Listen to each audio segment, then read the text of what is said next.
Thank you very much for the opportunity to tell you about collaborative computational projects, and in particular the collaborative computational project on quantum computing. So I'm Viv Kendon, and I chair CCP-QC, and I'm from Durham University in the UK. So a little bit of background and context on this. We often say that we expect quantum simulation to be among the first useful applications of quantum computing.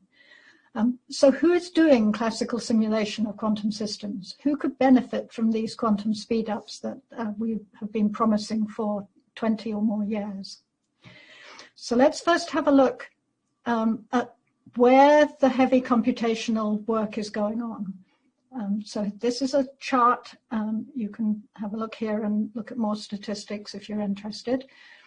It tells you who's got the world's supercomputers. So the US, China, and Japan currently have the biggest share. Most of the rest are European. This little square here is the UK. The UK's relative share has shrunk in the last few years. This jumps around depending on who last put a big supercomputer online, and Japan was the last, and so they've become proportionately bigger. So what's going on these supercomputers? Well, they do molecular dynamics, for example, simulating biomolecules as complex as we can manage. They model pandemics. I wrote this before the current one, but it's been on my list for several years. Simulations of the human body, so we can understand how it works and how to do medicine better. Designing quantum materials. Weather and climate forecasting is another big use, and one of the UK's biggest computers is installed at the Met Office to do exactly that. We do nuclear explosion simulations, since we're not supposed to study the real thing. There's a good few other things they don't tell us about that these computers are kept busy with. But a lot of that list is computational science. And we've had 40 and more years of computational science fueled by the exponential growth of computer power. So there's a little Moore's law graph showing exponential growth as the chip size has shrunk. And that growth stopped in the early 2000s. And so now chips are getting more diverse, but not faster. We've reached the limits of silicon. So what are they doing? What sort of computational science? Well, everything from the very smallest, from quarks to cosmology, and the very largest scales. And very often these computational scientists are pioneers and early adopters of new computational methods and generating industrial applications, for example, the material simulations, bio and otherwise. So where could quantum computing help in these? Certainly simulation of quantum systems, that's a hard problem. There are also many optimization problems in the breadth of computational science. I'll give an example of one later. The speed up for bottleneck subroutines, that requires looking at individual algorithms, seeing where the most compute power is needed, and then working out whether there's a quantum algorithm that can speed that up, depending on the hardware, of course, that's available. And that's going to lead to algorithms we haven't invented yet. This is what makes this such an exciting area to be working in. So in the UK, across that 40 plus years, collaborative computational projects have supported the computational science communities. So they have been funded as networks to enrich and support the UK computational science and engineering research communities. They provide and support the software infrastructure and allow individual research projects to build and extend what's currently available. And that's for both development and exploitation. They provide a really important training role so that the new students and postdocs are able to learn the skills they need to use and extend the computational applications that they're working in. They carry out code development projects, maintain and distribute code libraries, and there are hundreds of groups and more than 1,000 individuals at any one time participating in the collaborative computational projects.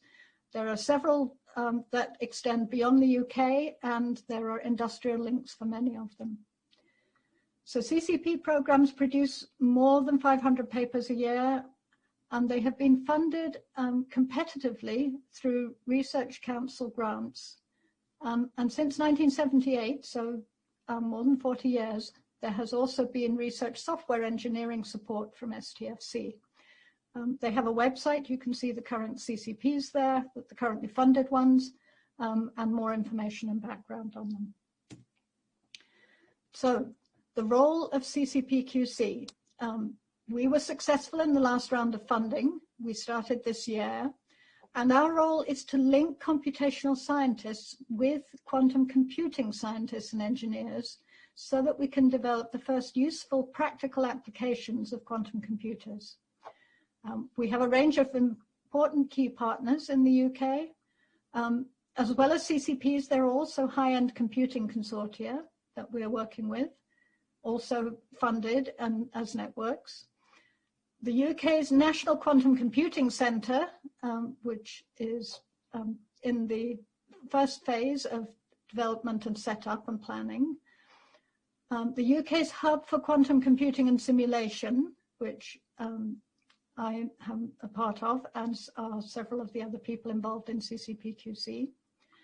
Some of UK's national labs that are involved in computational science, for example, National Physical Laboratory, Atomic Weapons Establishment, Defence Science and Technology Lab. And we have a range of startups, software startups in quantum software, including Riverlane, Racco, Phasecraft, and links to others. So what we're going to do, very simply, network activities. We're going to organize joint meetings with other CCPs and HECs and the quantum computing community. We will run trainings to teach computational scientists about quantum computing, as in general as part of the meetings that are being organized in any case. We will run a series of small projects to develop proof of principle code and demonstrations on early quantum computing hardware.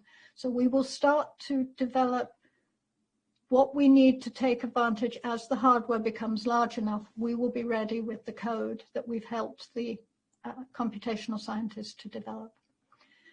We will provide an online information resource on scientific applications of quantum computing.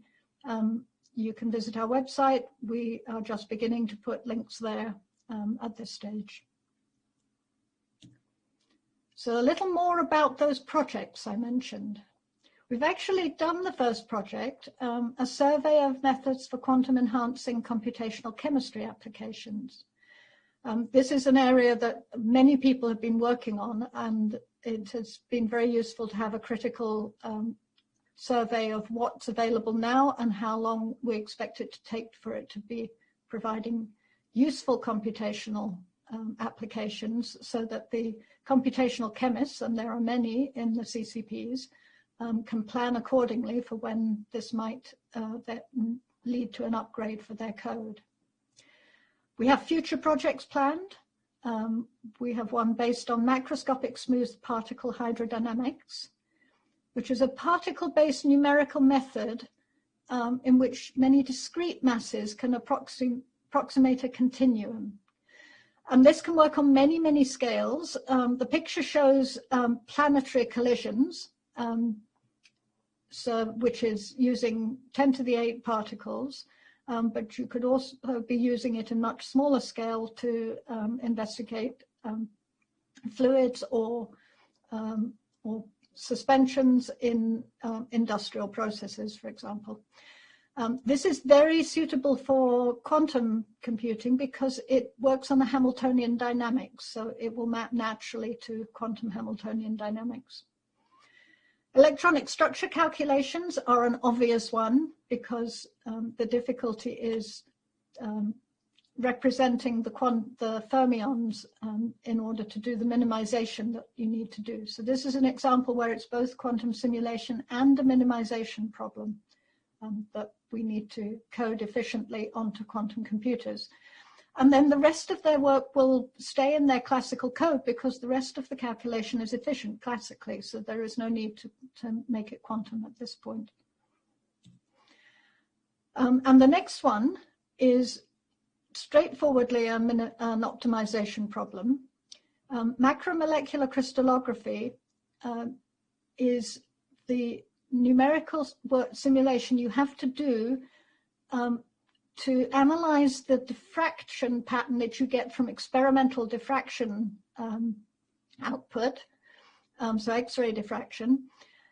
And you can measure the amplitude, but not the phase. Phase is a difficult thing to measure experimentally. And so what you have to do is reconstruct the crystal structure. These are complicated organic materials that you are working with hundreds or thousands of atoms.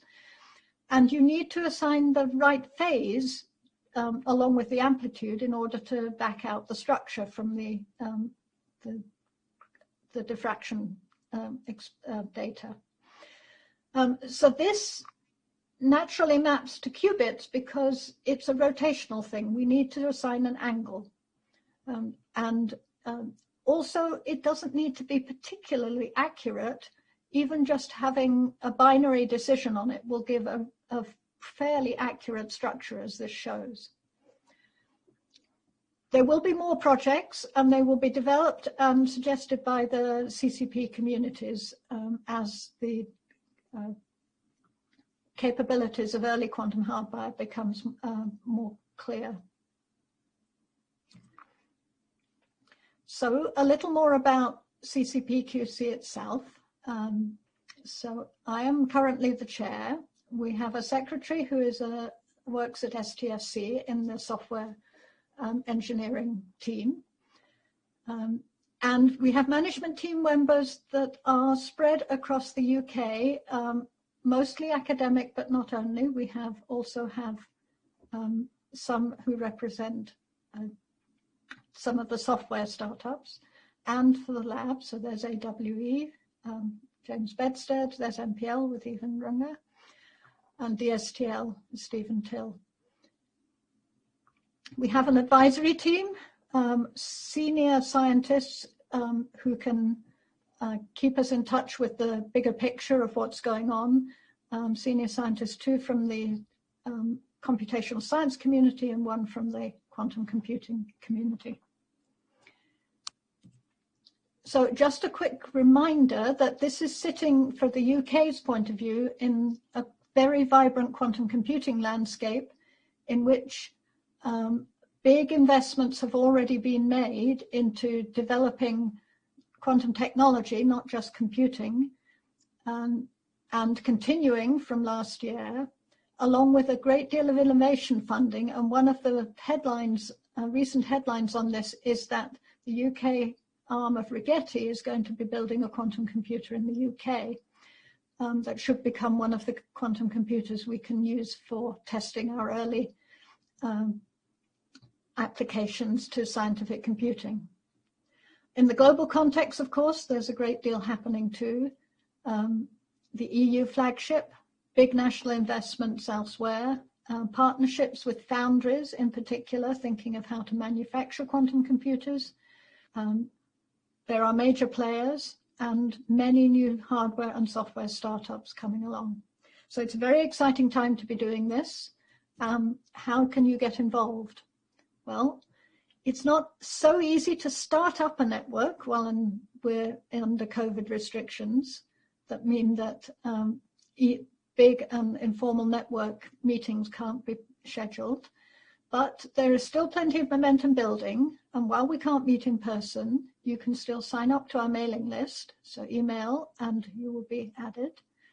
You can present your work at joint CCP meetings and workshops. You can attend online quantum computing training events, contribute to these projects, such as the ones I've already described.